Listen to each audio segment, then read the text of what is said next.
Hello friends, welcome to my channel, The English Quest. I am Shalini Singh and I am going to provide you tutorials on the lessons of your English textbook, both ICSE as well as CBSE. So today we are going to take up a poem by Robert Frost, Dust of Snow.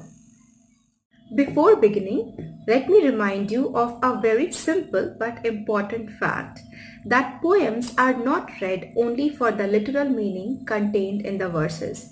The language of poetry is that of figurative language, which means that the meanings of the poem, if we are looking for the meanings of the poem, we have to go beyond the literal meanings of the verses and the words contained in the poems.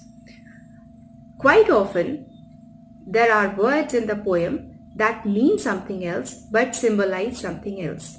For example, if we take another poem by Robert Frost, Fire and Ice, here the word fire just doesn't mean something that is source of light and energy. Rather, fire symbolizes passion and our desires. Of course, when poets write poem, there is something in the back of their mind. They definitely want to convey some idea.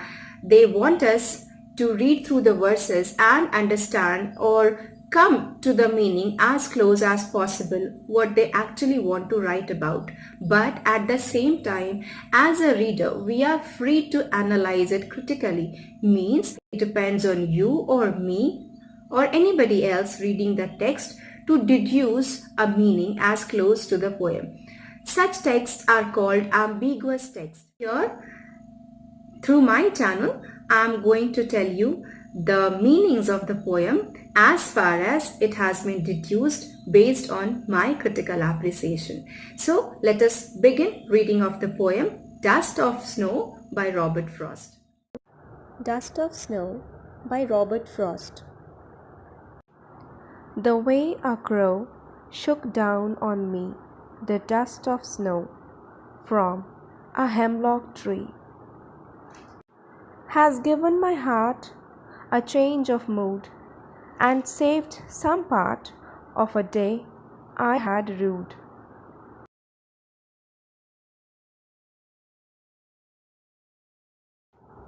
Robert Frost is known for his remarkable poems based on elements of nature.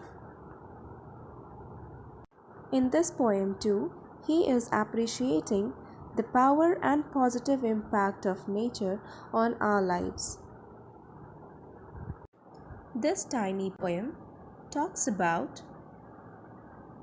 the poet walking under a hemlock tree, a crow, and hemlock tree. The poem is set in winter season.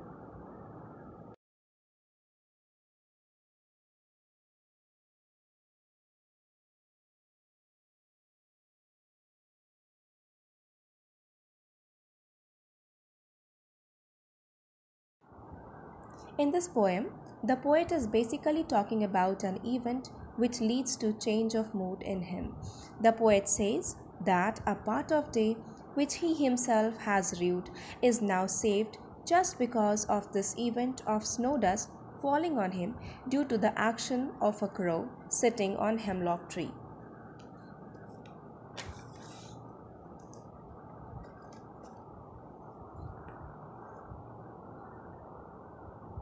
On a certain winter, the poet walks below hemlock tree. He is in deep, pensive mood, quite worried and very, very sad.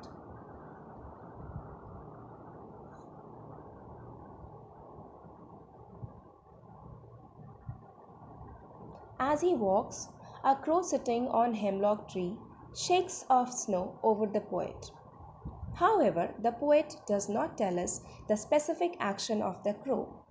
We are left to imagine whether the crow was preening itself or readjusting itself on the branch of the tree or simply landing on the tree. The poet has used the word shook, which indicates the possibility that the crow might have been shivering due to cold. It is interesting to mark that the first stanza is full of negative elements, that is, the crow, the poisonous hemlock tree, and also the poet, who himself is sad. Even the time of year is winter, which is usually associated with dullness and sadness.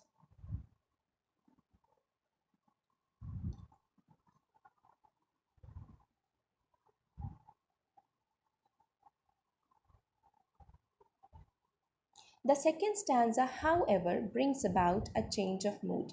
The poet is now very relieved. He is now filled with optimism and hopeful thoughts.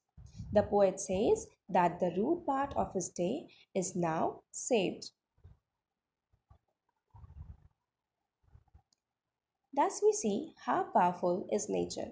It can bring about changes in our lives and infuse positivity. Such was the impact of that action of Crow on the life of the poet. Let us now discuss the various themes dealt in this poem. The first theme is significance of small events in our life.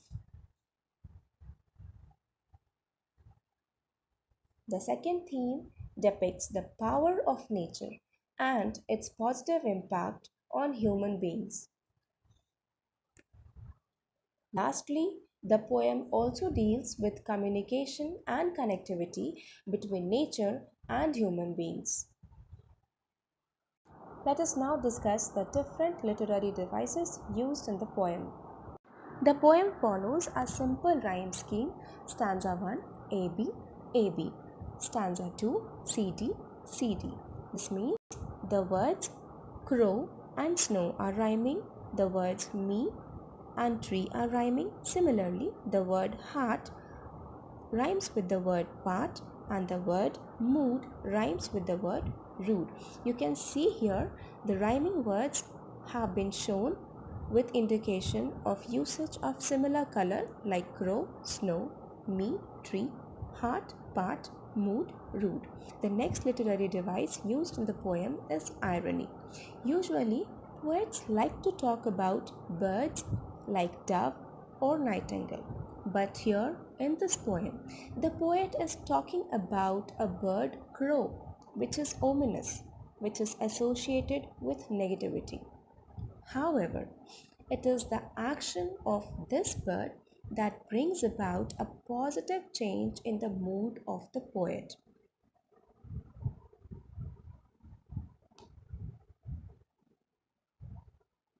Thus, the crow is harbinger of positivity here in the poem. It sets off positivity in the mind of the poet. The next literary device used in the poem is alliteration.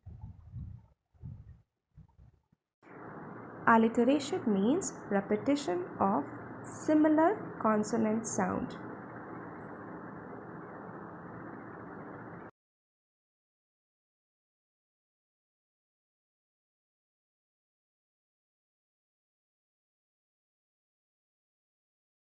This poem is a good example of enjambment where one line continues into the other without a pause or punctuation.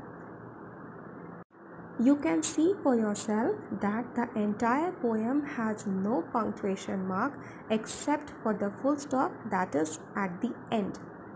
We can clearly see that first line of the poem is running into the second into the third, and so on until the end. Let us now see the significance of the title and relevance of the poem in our lives. The poet has used the word dust, which is otherwise unwanted and useless in our lives. Here, the word dust symbolizes all the negative elements that covers our hearts and minds.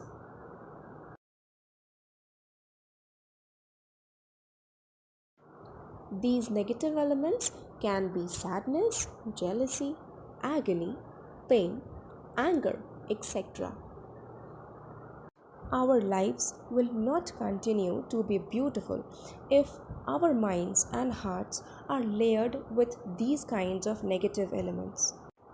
In order to appreciate nature around us, it becomes mandatory for us to clean our heart and mind and to drive away all the negative elements and forces around.